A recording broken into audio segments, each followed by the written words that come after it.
Jesus Cristo é o Senhor no céu,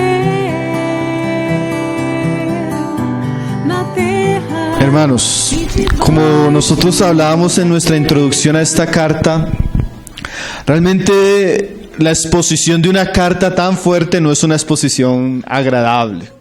Con razón R.C. Sproul decía que Segunda de Pedro y la epístola a Judas era el cuarto de San Alejos del Nuevo Testamento, porque generalmente nadie quiere entrar allá. Y yo hablaba con una persona que la exposición de Segunda de Pedro realmente es una exposición aún difícil, porque si usted lee los pasajes, ellos no son fáciles de enseñar, porque el mismo lenguaje que usa Pedro es bastante fuerte, ¿no?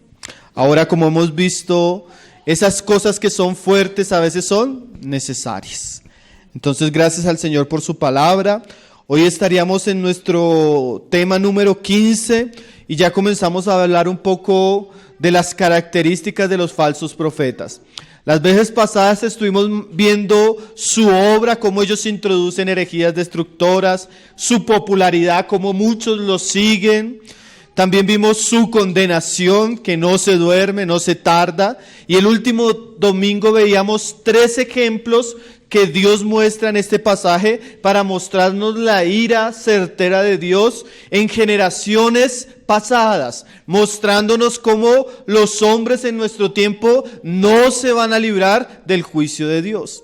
Ahora, después de mostrarnos que Dios sabe, no toca enseñarle, Él sabe cómo juzgar a los impíos y Él sabe también cómo guardar a los justos. Ahora Pedro va a profundizar mostrándonos las características de los falsos maestros. Del 9 en adelante vamos a tener una larga lista muy repetitiva de ciertas características de los falsos maestros. Ahora, ¿por qué Pedro se introduce en este asunto que en realidad no es muy agradable, como lo decíamos, pero que es importante cuando hablamos de la importancia de pastorear al pueblo de Dios? Todo pastor fiel, todo pastor santo, todo pastor que tiene temor y hace su oficio de una manera sacra delante de Dios, es una persona que va a cuidar al rebaño de las falsas doctrinas, pero también va a cuidar al rebaño de los falsos maestros. Y Pedro, como un buen pastor, advierte a sus oyentes y hace una detallada descripción de lo que serían los falsos maestros. ¿Sí? Ahora, pareciera que esas palabras de Pedro a través de la historia han sido tan ciertas y tan evidentes, hermano. ¿Se acuerdan cuando estuvimos hablando de historia de la iglesia? Cómo la iglesia a través de los siglos se plagó de herejías y de falsos maestros. Ahora, esa historia del cristianismo no necesariamente es algo que pasó y que no tiene enseñanza para nosotros. Nosotros tal vez vivimos en una de las épocas donde existe más crisis a nivel del pueblo cristiano. ¿Sí? Y una de las grandes crisis que tiene la iglesia la tiene de parte de sus ministros y llamados pastores. Tenemos una crisis moral en el ministerio, una crisis espiritual en el ministerio, una crisis vocacional en el ministerio, tenemos crisis familiar en los ministros y eso desemboca por consiguiente en una crisis en el pueblo. Porque de alguna manera el pueblo o la iglesia es lo que sus líderes son. El efecto que tiene el ministerio en la iglesia es incalculable. De acuerdo a aquellas personas que presiden, que pastorean y que cuidan la grey, así va a ser la grey del Señor. Entonces, cuando nos enfrentamos a una crisis ministerial, estamos ante tal vez de las peores crisis que puede vivir el pueblo de Dios. ¿Por qué? Porque los ministros o los pastores son los que expresan a Cristo y por ende los cristianos, consecuentemente o inconscientemente, ellos van a querer hacer y van a tratar de vivir lo que sus pastores son y enseñan. Entonces, cuando tenemos un cristianismo plagado de falsos maestros, de hombres impíos, de hombres doctrinalmente equivocados, de hombres que no expresan en su vida, en su andar, en su familia, en su conducta, la gloriosa doctrina de Cristo, eso va a ser un reflejo devastador y destructor en la iglesia. Por eso vemos iglesias destruidas, aunque estén llenas. Porque el pastor es un hombre que no refleja a Cristo, la autoridad de Cristo, la santidad de Cristo y la doctrina de Cristo. Entonces, aunque los cristianos son entretenidos, cuando ellos salen no reflejan la autoridad de Cristo, la humildad de Cristo, el carácter de Cristo, sino simplemente son cristianos emocionados, más carnales. Y esa crisis es la generalidad del pueblo cristiano hoy en día. Y no es la excepción la vida de la iglesia, hermano. Nosotros debemos orar para que Dios levante hombres con carácter, con ministerios que puedan representar la gloriosa persona del Hijo de Dios, de tal manera que las iglesias locales puedan tener referentes vivos de Cristo. ¿Sí? Spurgeon decía: la vida del predicador debe ser como un instrumento magnético para atraer a la gente a Cristo. La gente debe ver a Cristo en nosotros, hermano. Y deben ser atraídos a Cristo por lo que ven en nosotros. Pero también sucede el caso contrario cuando nosotros andamos contrariamente a Cristo. Nuestra impiedad crea abismos para que la gente se acerque a Dios, como nuestra piedad crea puentes para que la gente conozca a Dios. ¿Sí? Los hombres de Dios, el ministerio puede ser una gran bendición para los oyentes o pueden ser una gran maldición. D.L. Moody decía: el principal problema de la obra son los obreros. De manera similar, David Elviel decía lo siguiente: los principales problemas que tenemos en la predicación son los predicadores. No es ni siquiera la palabra es santa, gloriosa, inspirada. El problema son los que están detrás de esa palabra. Y eso que nos va a hablar Pedro de los falsos maestros representan esa gran realidad. Cómo el ministerio puede ser corrompido, hermano. Cómo el ministerio puede ser llevado de una manera corrupta. Cómo el ministerio puede ser llevado de una manera totalmente contraria. Ahora no piense solo que eso nos habla de los falsos maestros. Nos habla de los falsos maestros, pero también nos habla de peligros que nosotros podemos tener en el camino. Pero eso también nos habla de la falsa profesión de fe y de piedad.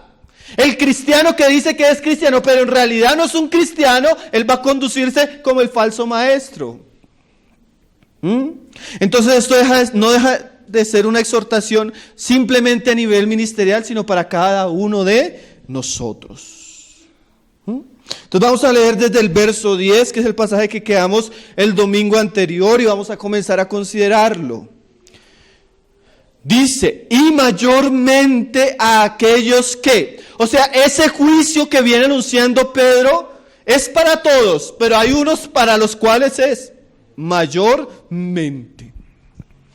Ahora, por esta palabra sabemos que hay niveles en la apostasía y en la maldad de los falsos predicadores. No todos los falsos predicadores caen en las mismas perversidades, pero hay unos que mayormente sí caen, ¿sí? Mayormente, ¿quiénes? Entonces van a ser descritos de ahora en adelante. Aquellos que, siguiendo la carne, andan en concupiscencia e inmundicia, y desprecian el señorío, atrevidos y contumaces, no temen decir del mal de las potestades superiores. Ahora este pasaje de ahí en adelante es tan complejo, tan enredado, porque él trata y vuelve, va para acá, va para allá. Entonces lo que vamos a hacer es ir poco a poco examinando las características de los falsos maestros. La primera que nos muestra allí, el verso 10, es aquellos que siguen la carne. O sea, que andan en concupiscencia e inmundicia. Entonces decía un hermano, el mayor problema del cristianismo no es el anticristianismo, sino el subcristianismo. El cristianismo que es cristianismo, pero que debajo de cuerda los que dicen que son cristianos andan una vida contraria al cristianismo. O sea, andan en la carne. Que la carne es el versus de lo que debería andar el cristiano, que es el espíritu. Ahora vamos a mirar qué es eso de andar en la carne, por lo menos para tener una idea de qué es esta característica en los falsos maestros. Vamos a ir al libro de Gálatas, capítulo 5, verso 19. donde se nos dice así, Gálatas 5, verso 19, y manifiestas. Esta palabra es bien interesante, hermano. Un falso maestro no solo se reconoce por lo que habla. Claro que lo que habla es un detonante porque él introduce herejías destructoras. Pero el falso maestro es caracterizado ahora, como nos lo está enseñando Pedro y como lo va a mostrar Pablo, por lo que manifiesta. Y es que hay una cosa, nosotros sabemos que la carne es un ente invisible, oculto. Es una maldad ligada al viejo hombre y a nuestros miembros. Usted le dice a alguien, muéstreme la carne, usted no puede ver la carne. Nosotros cuando hablamos del lenguaje de la carne, hablamos de un lenguaje invisible, intangible, pero real. ¿Y qué es lo que está diciendo Pedro y Pablo? Que aunque no podemos ver la carne, podemos ver los frutos. Manifiestas. O sea, ¿cómo yo sé que un hombre sigue la carne? Por lo que manifiesta. Porque aunque él no quisiera que nadie lo vea, su carne tiene frutos. Su carne tiene hechos. Su carne tiene actos visibles. Y eso es lo que nos quiere llevar a mostrar Pedro. ¿Qué es lo que nos quiere llevar a mostrar Pedro? Que el hombre impío es un hombre que no puede ocultar su impiedad. Como les decía, esto no solo habla de los falsos maestros, sino esto también habla de los falsos cristianos. Esto no solo habla de los falsos cristianos, sino también habla de los cristianos que andan en la carne, aún siendo cristianos. ¿Cuáles son las cosas que manifiesta el falso maestro? Él anda tras la carne, él anda en su inmundicia y él no va a poder ocultarlo. El problema es que llega a un punto donde el falso maestro pierde el temor por Dios y pierde el temor por el pecado, que ya no se avergüenza de manifestar el pecado públicamente. Que es tal vez la peor situación en la que se encuentra un hombre. Cuando él pierde el temor a Dios y cuando él pierde el temor al pecado y lo hace osadamente, sin vergüenza y sin temor de las consecuencias. Eso ya es un colmo cuando el hombre llega a ese estado. Ahora, ¿cuáles son las características manifiestas de la carne? Para que nosotros veamos cómo actúan los falsos maestros. Dice Pablo, manifiestas son las obras de la carne, que son adulterio, fornicación, inmundicia y lascivia. Ahora tenemos un primer grupo de pecados que Pablo manifiesta como pecados característicos del fruto de la carne. ¿Y qué son estos pecados? Los pecados sexuales. No todos los pecados son iguales, hermano. En consecuencias, en frutos, en malignidad, hay unos que siempre van de primeras. Y los pecados sexuales siempre están en la primera lista. ¿Sí? Pablo hace advertencias en 1 Corintios, especialmente a los que están tras la fornicación. Entonces ahí tenemos obras de la carne. ¿Cuáles son? Adulterio, fornicación, inmundicia y lascivia. ¿Qué es esto? Una persona que anda en fornicación, o sea que tiene relaciones sexuales fuera del matrimonio, o que estando casado cae en adulterio, o que anda en inmundicias, en vicios sexuales, que está atado a esos pecados, eso manifiesta que él está corriendo diariamente tras su carne. Eso manifiesta que él está sembrando para las cosas de la carne. Eso manifiesta que él está ocupándose en las cosas de la carne. Entonces hay pecados visibles y dominantes. La fornicación, sea en un joven, o sea en adultos, o sea en ancianos, son pecados que la Biblia llama como frutos de la carne. ¿Sí? Y los falsos profetas se caracterizan por eso, como el falso cristiano. A mí cuando una persona sigue viviendo en pecado, vivía antes en fornicación y sigue viviendo en fornicación, uno se pregunta, ¿será que se volvió cristiano? En muchos casos, si sigue viviendo sin ningún temor, es porque seguramente no se ha convertido. La fornicación visible, sin arrepentimiento, sin dolor por el pecado, sin abandono, es síntoma de falsedad espiritual. En este caso, los falsos maestros. Ahora es terrible, hermano, porque nosotros vemos una epidemia de divorcios aún en los pastores. Una epidemia de fornicación aún en los líderes. Cristianos viviendo en unión libre. Digo, fornicación. Eso es una epidemia visible a nivel general. Y hoy es tomado como normal. Jovencitas que vienen a la iglesia, vienen a la mesa y están fornicando con su novio. Eso es normal entre el pueblo cristiano, hermano. Sin temor, sin vergüenza, sin dolor. Y si eso es terrible entre los cristianos, imagínense entre sus líderes.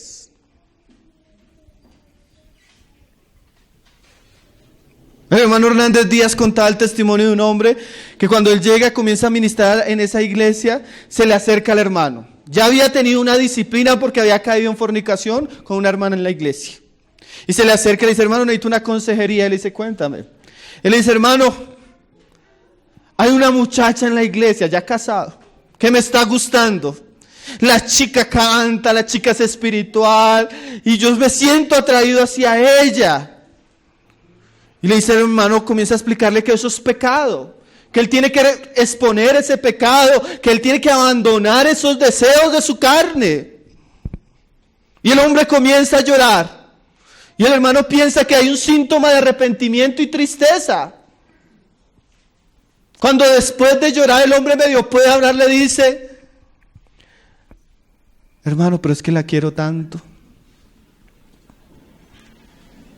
Usted puede ver la decadencia, hermano. Personas que están en un púlpito haciendo eso, hermano. Personas que son los que venden más libros y tienen 3, 4 divorcios encima, hermano. Y bajo el estándar de las escrituras, hermano, no es normal. No es normal ni entre los cristianos, mucho menos entre sus líderes. El divorcio no es una opción para el cristiano, hermano. La fornicación es un escándalo para el cristiano. El pecado sexual debería evitarse a todas costas en la vida del cristiano. Eso no es así. Lastimosamente tenemos una generación que le tiene más miedo a la santidad que al pecado. John Wesley decía, Señor, dame 10 hombres que amen a Dios sobre todas las cosas y que lo que más teman sea pecar. Con esos trastornamos el mundo. Pues los cristianos no tienen temor del pecado. Pecan abiertamente, pecan frente a sus hijos, viven vidas desordenadas, viven vidas inmorales. Se ríen cuando uno habla de estas cosas, muchos de los que lo están practicando se están riendo. No sienten vergüenza. ¿Sí? El segundo grupo de pecados que Pablo asocia a la carne es el siguiente, verso 20. Idolatría y hechicerías. Estos se podrían catalogar como pecados religiosos. Cuando yo me voy en la carne, yo comienzo a idolatrar cosas que no son Dios. Comienzo a practicar una religión falsa. Comienzo aún a abrir puertas a espíritus demoníacos, al ocultismo, a hechicerías. No es extraño, hermanos, que nosotros tengamos un cristianismo lleno de superstición. Donde los cristianos compran la rosa de Sarón, el aceite ungido. Donde llevan los paños milagrosos. Un cristianismo supersticioso, donde está la foto del pastor y la pastora, y falta lo único es que se inclinen y adoren. Un cristianismo lleno de idolatría. Un cristianismo con representantes como Benny Hill, que él dice que cuando va a la tumba de Katharine Kuhlman siente una gran presencia divina allí. Un cristianismo lleno de prácticas que parecen más ocultistas. Un hermano me decía, una vez me invitaron a un campamento de jóvenes, prendieron la hoguera, comenzaron a escribir los pecados, comenzaron a quemarlos y comenzaron a hacer una cantidad de rituales que parece más esoterismo. Pero el cristianismo está lleno de prácticas extrañas, falsa religión, hechicería algunas veces, pecados religiosos. Y de eso se caracterizan los hombres que andan bajo la carne, dice Pablo. El siguiente grupo de pecados es enemistades, pleitos, celos, iras, contiendas, disensiones, que llamaríamos un grupo de pecados sociales. ¿Qué quiere decir? Pecados que involucran nuestro relacionamiento con otras personas. Los pleitos y los celos se refieren a la rivalidad. La ira se refiere a un desacuerdo en nuestro corazón por ambiciones o intereses personales, egoístas, que generalmente dañan y crean grandes problemas en nuestra vida y aún en nuestra comunión como iglesia. Las disensiones y la envidia son términos similares que surgen o manifiestan rupturas causadas por un espíritu partidista en el corazón.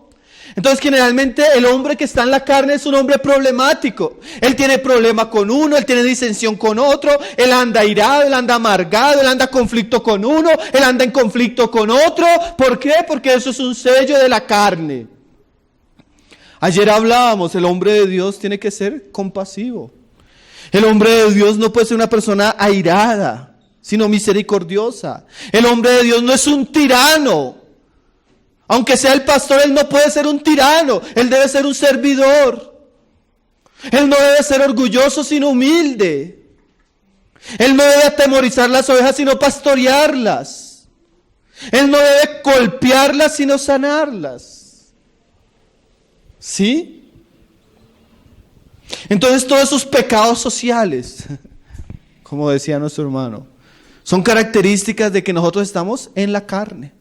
O de que estamos caminando en ese camino.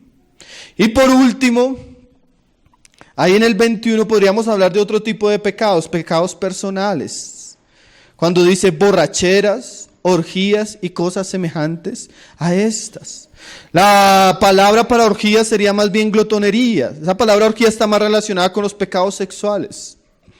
¿De qué está hablando Pablo?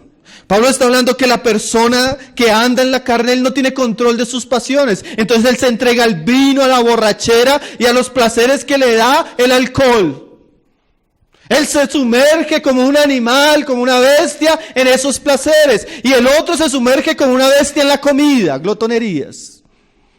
Es una persona que no tiene dominio de él. Es una persona que se entrega a esas pasiones y vive en esas pasiones. Y es esclavo a esas pasiones. Así son los falsos maestros, dice Pablo, andan en la carne. Pero como le decía, no solo los falsos maestros, sino también los falsos cristianos y los cristianos carnales y los cristianos que se han apartado del camino. Esta es una característica. ¿Qué va a salir a la luz? Pecados sexuales. ¿Qué va a salir a la luz? Pecados religiosos o doctrinales. ¿Qué más va a salir a la luz? Pecados de carácter. Es una persona problemática en todas las esferas. ¿Qué más va a salir a la luz? Él no tiene control de sí mismo. Eso es una característica de hombres que andan en la carne. Generalmente este tipo de personas, cuando usted ve esto, usted tiene que examinar si la persona, por más que sea pastor, es realmente un hombre de Dios. Porque Juan dice, el que dice que está en la luz debe andar como él anduvo. Ahora sí, todos luchamos con la carne, pero una cosa es luchar con la carne y otra cosa es que la carne nos gobierne y sea visible el fruto de ella en nuestro andar. ¿Sí? Y mire lo que dice Pedro, volvamos al pasaje. Y mayormente aquellos que, siguiendo la carne. O sea, hay personas que siguen estas cosas, van tras la fornicación, van tras la borrachera, van tras los ídolos, van tras los pleitos, van tras la ira, van tras la glotonería, van tras la borrachera. Ellos van detrás de eso. ¿Sí? Andan, o sea, ese es su andar constante, en concupiscencia e inmundicia. Entonces, una característica de la falsa doctrina, como del falso maestro, como del falso cristiano, es que la mala doctrina lo conduce a una vida impía. Y como decíamos ahí, las acciones hablan más alto que nuestras palabras. Usted puede decir muchas cosas. Yo he tenido personas que están viviendo una vida que uno dice, es que son descarados. Y le digo, pero ¿usted qué empieza? No, yo estoy siguiendo al Señor. Y uno dice, pero hay una incongruencia en la vida y las palabras que es extraña, hermano. Jesús dijo, por sus frutos. Hermano, un árbol malo no da frutos buenos. Pero tampoco un buen árbol da frutos malos. Por sus frutos. Ahora, esa es la primera característica, impiedad. El falso maestro es una persona carnal, es una persona impía, es una persona desordenada en su vida de andar, es una persona moralmente cuestionable. ¿Sí? Cuando una persona es moralmente cuestionable, o sea, su pecado es visible, esa persona no debería tener parte en el ministerio. Y en la iglesia debería ser reprendida. Primero a solas y después comienza un proceso cuando no hay arrepentimiento. Dice, ahora, o sea, ahí comienzan a haber una serie de que son serios, eso sí, y que cada vez ponen más características. Y desprecian el señorío, atrevidos y contumaces. Entonces la segunda característica que vamos a ver de los falsos maestros es que generalmente son personas soberbias, es que generalmente son personas altivas, es que generalmente son personas arrogantes. Y como alguien dijo, lo que caracterizó a Satanás desde la caída en los cielos fue su arrogancia y su descaro. Así eso es lo que caracteriza a ciertas personas. A veces no es solo el pecado, sino es la arrogancia como lo cometen, la altivez que manifiestan, la altanería de su comportamiento. ¿Sí? Tanto es la altivez que mire lo que llega a decir Pedro. No temen decir mal de las potestades superiores, mientras que los ángeles que son mayores en fuerza y en potencia no pronuncian juicio de maldición contra ellas delante del Señor. Pero estos, hablando mal de cosas que no entienden, como animales irracionales nacidos para presa y destrucción, perecerán en su propia perdición. ¿Qué es atrevido? La palabra en el griego tolmeltes que usa Pedro. Una persona osada, una persona temeraria, una persona valiente, pero para hacer lo malo. ¿Usted no ha visto a esa persona? ¿Usted por qué está haciendo? Porque quiero hacerlo, ¿y qué? ¿Quién me lo va a impedir? Es mi vida y yo soy el que me comando. Usted no tiene por qué decirme a mí nada. Es osado para pecar, es valiente, es soberbio. Nadie le puede decir que no porque él cree que tiene derecho para andar en su inmundicia y en sus locuras. Un atrevido, una persona que por ende no tiene temor, una persona que llega a hacer cosas que ni siquiera los ángeles hacen. Un hermano hablando de comparación entre la maldad de los hombres y los ángeles, la Biblia dice que los ángeles no son incrédulos, que ellos creen y aún temen. Y los hombres caen en cosas peores como el ateísmo. Y ahora nos dice Pedro que estos ángeles no se atreven ni siquiera a blasfemar de los ángeles caídos y de las potestades. Pero hay hombres que se atreven a blasfemar aún de Cristo, del reino de Dios y de las cosas espirituales, como si pudiéndolo hacer van a salir inocentes. Personas altivas, soberbias.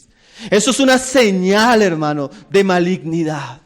Cuando usted no le puede decir nada a alguien porque él es soberbio, cuando él es altivo, cuando él es irreverente, usted Usted está ante uno de los peores pecados. Ese fue el pecado de Satanás y de su caída.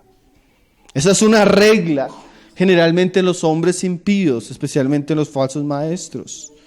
No sienten temor. Hay gente que anda y no siente temor, hermano. Anda en sus pecados y no siente temor. Anda en las situaciones y no siente temor. Ahora, hay situaciones, hermano, que aunque no le generen temor, son situaciones que son tan peligrosas espiritualmente que tienen unas consecuencias horribles. ¿Sí? Hay gente que no tiene temor a la muerte, pero eso no quiere decir que la muerte no les va a llegar. Hay gente que no le tiene temor al infierno. Yo he hablado con personas que me dicen, me voy al infierno con el diablo a disfrutar. Para allá va. Pero lo que pasa es que no lo va a disfrutar. No tienen temor de pecar, no tienen temor de blasfemar, no tienen temor de hablar contra Dios. Atrevidos. El pecado, hermano, generalmente es arrogante y generalmente es descarado. Yo un día hablaba con un hombre, ¿no le da pena pecar frente a su familia? ¿No le da pena hablar de esa manera frente a sus hijos, comportarse de esa manera? Y el hombre me decía, no. Imagínese la arrogancia del hombre. Así son los hombres impíos, sin temor, atrevidos. Como una vez Chuy Olivares le dijo a un hombre, usted puede ser muy valiente, pero recuerde que hay uno que se llama en el cielo Jehová de los ejércitos. Y es más valiente que usted. Y el día que él quiera poner la mano sobre usted, usted va a querer buscar dónde esconderse y no va a encontrar. Pero así son los hombres impíos, atrevidos. Señor nos libre de eso aún a nosotros como cristianos, hermano.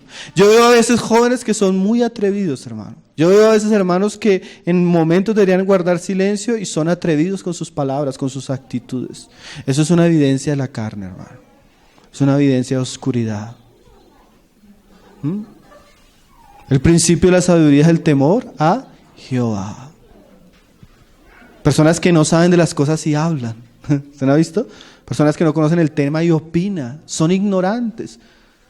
Pero aún así hablan de lo que no saben. Opinan de lo que no conocen. Contumaces, dice ahí, la palabra contumaces en el griego es autades, que significa que se agrada a sí mismo, una persona arrogante, soberbia también, contumaz. Y mire lo que dice, atrevidos y contumaces. Y mire esta frase, no temen decir mal de las potestades superiores. O sea, ellos son capaces de hablar mal de todo el mundo, hasta de los ángeles. Mientras, mire esa comparación, que los ángeles que son mayores en fuerza y en potencia, no pronuncian juicio de maldición contra ellas delante del Señor. Y claramente la referencia de Pedro estaba hablando de los ángeles caídos. Cuando Miguel tuvo una lucha con Satanás, dice que la escritura que Miguel no reprendió a Satanás, sino dijo, Jehová te reprenda. O sea, el ángel bueno no maldijo al ángel caído, porque el ángel bueno tiene temor de Dios y deja que Dios juzgue el asunto. Pero el hombre impío no tiene temor ni de hablar de los ángeles. ¿Sí? Esa persona que es atrevida, esa persona que es blasfema con sus palabras. Ahora, ese atrevimiento podría verse muy reflejado en lo que hoy los cristianos llaman guerra espiritual. Entonces los cristianos cogen al demonio y lo atan, lo desatan, lo mandan para aquí, lo mandan para allá.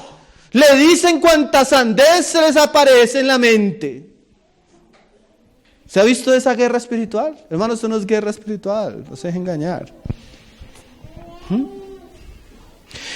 Muchas veces esa falsa guerra espiritual es una expresión, como leíamos ahora, de ignorancia y de atrevimiento. Yo he visto series de enseñanzas donde descubrimos el espíritu de la lujuria y le ponen nombre y hacen toda una enseñanza sobre el espíritu de la lujuria y no sacan nada en la Biblia.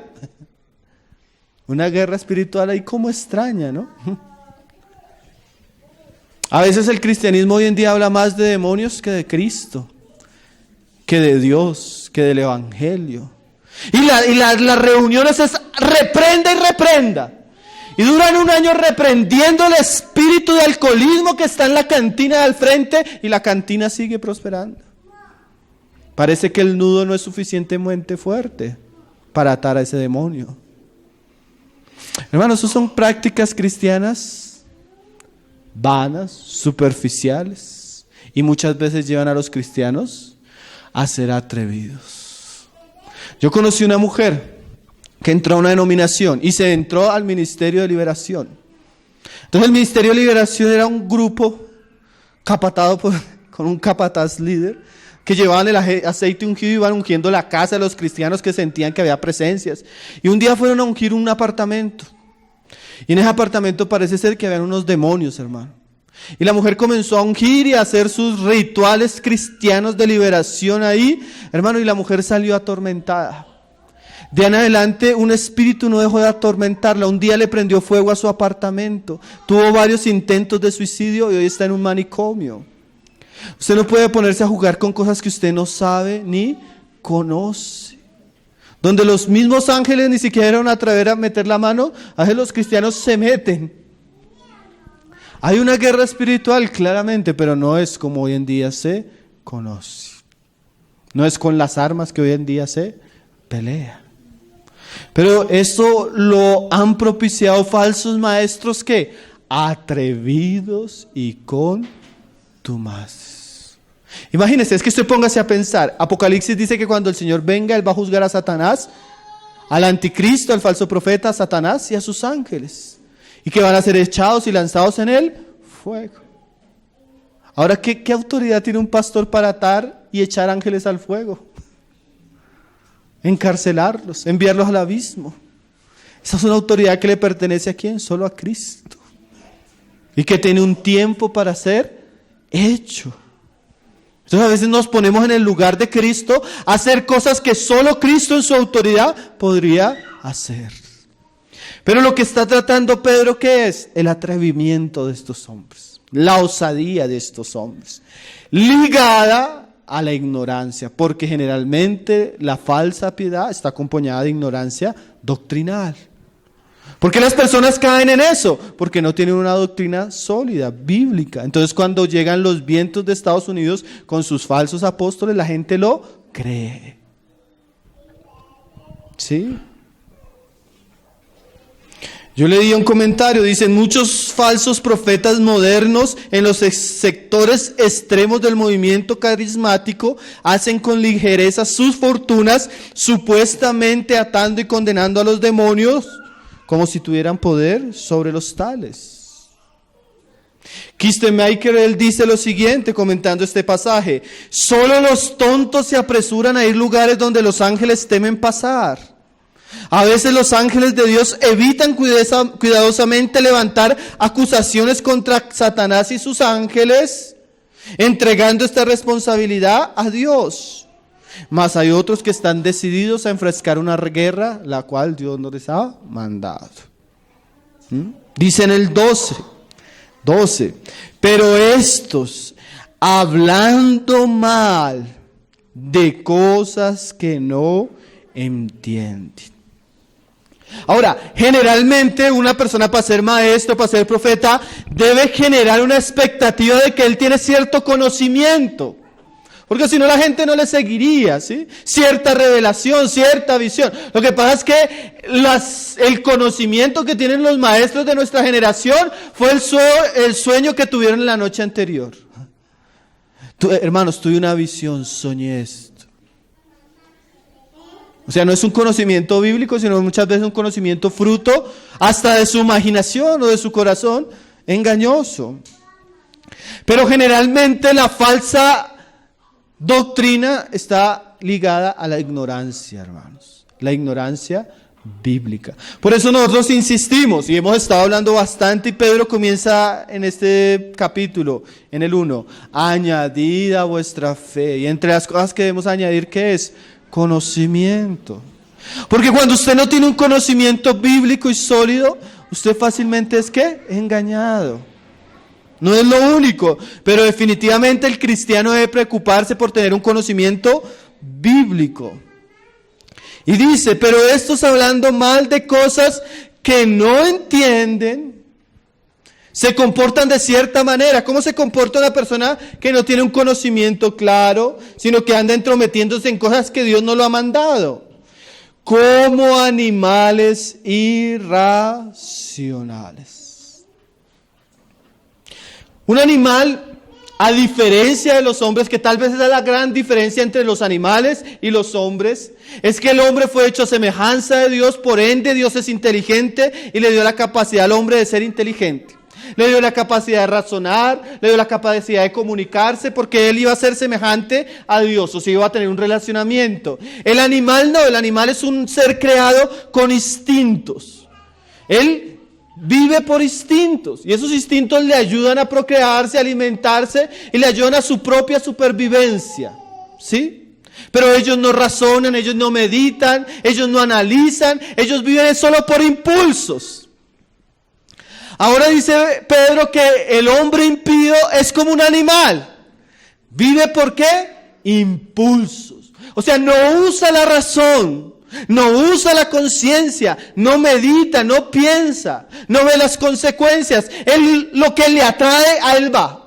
Si le atrae una mujer, a ella va. Si le atrae una cerveza, ahí va. Si le atrae un problema, él no tiene dominio de sí mismo, sino que él es descontrolado y lo gobiernan sus pasiones como si él no tuviera mente, sino como si fuera un animal irracional.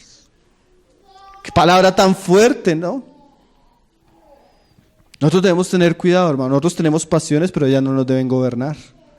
Nosotros tenemos deseos, pero ellos no nos deben controlar. ¿Por qué? Porque Dios nos dio dominio propio y por su Espíritu podemos pesar y ver las consecuencias de ciertos actos.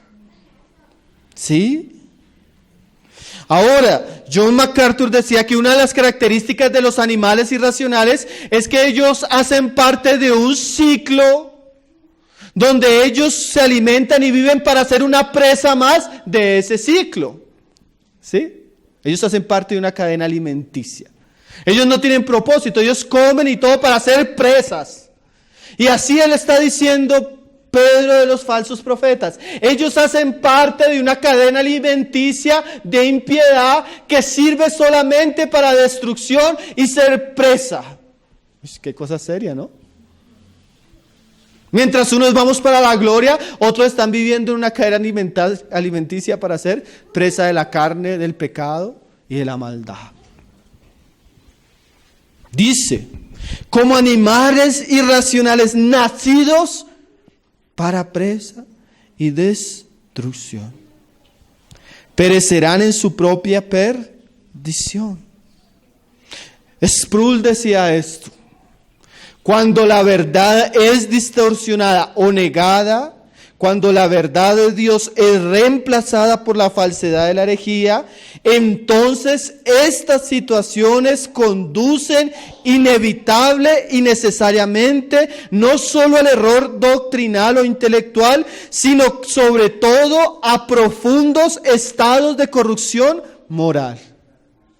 Es lo que dice Sproul. O sea, usted no puede destruir la doctrina sin que usted, tratando de destruir la doctrina, en ese camino usted se destruya a sí mismo. La destrucción a la verdad tiene como fin que aquellos que están cogiendo ese camino sean destruidos. El rechazo y la rebelión a la verdad tiene como fin que esa persona esté caminando como una presa para ser destruida. ¿Sí? Alguien dijo, las personas pueden intentar destruir la verdad, pero en última la verdad, como dijo Jesús, permanecerá. Pero en el intento las personas destruyendo la verdad son destruidos a sí mismos.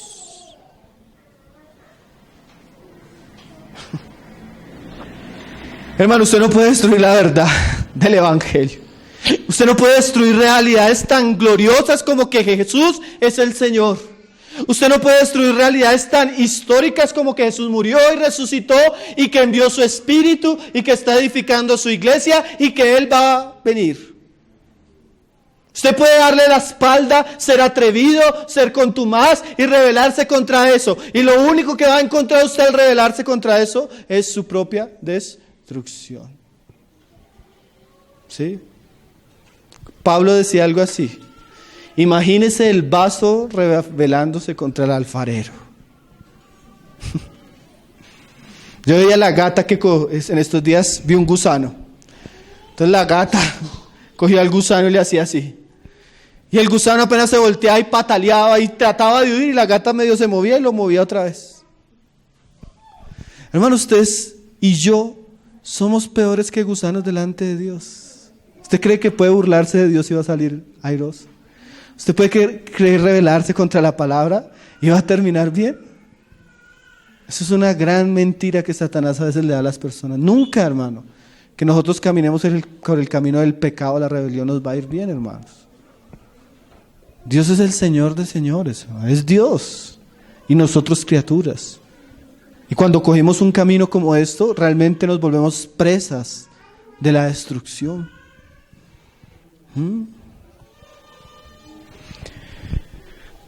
Alguien decía, el hombre impío que tuerce la verdad de las Escrituras será como un cazador que cae en su propia trampa. Será como un cerdo que muere ahogado en su propio lodo. O será como un perro que muere ahogado en su propio vómito. Si usted ama más el pecado que a Cristo, ese pecado lo va a ahogar. Ese pecado lo va a matar. Ese pecado lo va a destruir. Es inevitable. Dios dijo, hay una paga del pecado, hermanos. Hay una paga de la rebelión. Hay una paga de la falsa doctrina. Usted ha visto, hay gente que se emborracha y en su borrachera va a vomitar y se muere ahogado con su propio vómito. En su propia perdición. No murieron en otro lado, murieron en su propio vómito. En estos días veía una noticia, un hombre de una gran entidad bancaria en Cali vino a hacer un trabajo acá, se fue para el barrio Santa Fe y murió en un motel. Entró con una bella mujer. La bella mujer salió, él quedó muerto en su cama. Murió en el adulterio, en la fornicación. Caerán en su propia trampa. Yo tuve un familiar que él era un hombre mujeriego, hermano, se metía con cuanta mujer. Un día su mujer lo descubrió y mientras estaba acostado con él le prendió fuego. Caerán en su propia trampa. No piense que usted puede pecar, hermano, y va a salir inocente. No piense que usted puede jugar y burlarse de Dios y va a quedar inocente. No sea atrevido, no sea orgulloso, porque el pecado tiene serias consecuencias.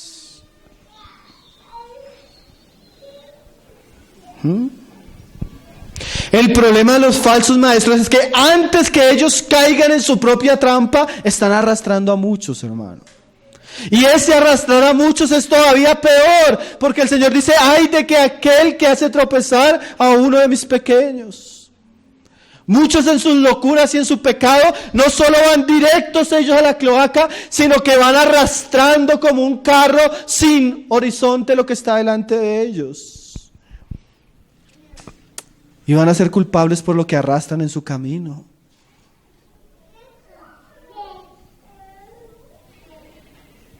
Nacidos para presa y destrucción, perecerán en su propia perdición. No es la perdición de Dios, es la propia, la que ellos cavaron. Como aquel hombre que quiso ahorcar en la época de Esther, ¿se acuerdan? Y él preparó la horca para el otro, preparó el espectáculo y él murió ahorcado ahí. Nada más. Mardoqueo y Naamán. Hermano, hay gente que está preparando la horca para sí mismo. Está preparando la horca para sí mismo. Y como dice el 13, recibiendo el galardón de su injusticia.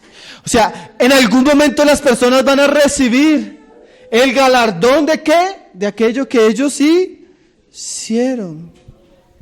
O sea, tarde o temprano las pasiones desenfrenadas, los pecados de la carne nos cobrarán. Como decía Pablo, nuestros pecados nos alcanzarán. El pecado es así, hermano. Se presenta dulcemente, pero al final siempre arruina. Arruina la salud, arruina las bendiciones, arruina las relaciones, destruye la mente, destruye el carácter, destruye la familia y nos lleva prematuramente a un lugar de condenación. Ahora yo quiero, para ir terminando, porque este pasaje es tan largo, hermanos, citar unas palabras de Alberto, de un artículo que él está hablando sobre el arrepentimiento en la vida cristiana. Mira lo que dice nuestro hermano. Cual barca que ha quedado desamarrada en el puerto, llevada lentamente por la marea adentro, es el creyente que no permanece sujeto a Cristo, mediante una vida diligente y esforzada en la gracia de Dios, sino que llevado por una vida relajada, entonces termina sin darse cuenta en medio de las circunstancias adversas y tempestades y olas del pecado que lo arrojan sobre él para hundirlo en un océano de perversidad y desesperación, hermano. Hermano, si usted es un cristiano negligente, si usted es un cristiano tibio, usted va a caer sobre las olas crueles del pecado.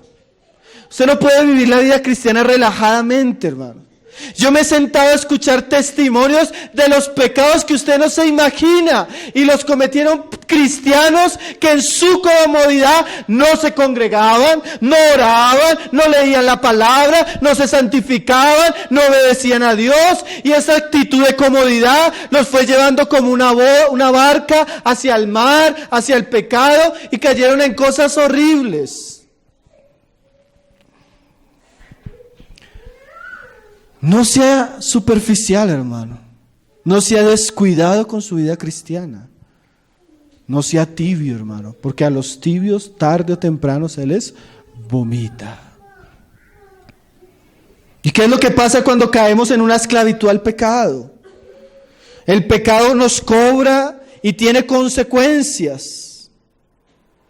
Y cuando se persevera en el pecado, mire lo que dice nuestro hermano: pronto se termina sometiendo como un esclavo a él.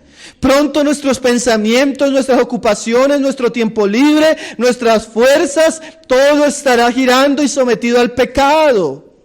Viciados por él de tal modo que hasta se puede llegar a perder la esperanza de salir del medio de esa esclavitud, porque el pecado es un señor ruin y despreciable que está pronto a tomar nuestra cabeza para hundirnos hasta el fondo en el fango cenagoso de la desesperación si nos dejamos dominar por él. Huya al pecado, hermano. Enfrente el pecado en la gracia de Cristo. Sea diligente en las virtudes de la fe cristiana y verá que el Señor le va a ayudar.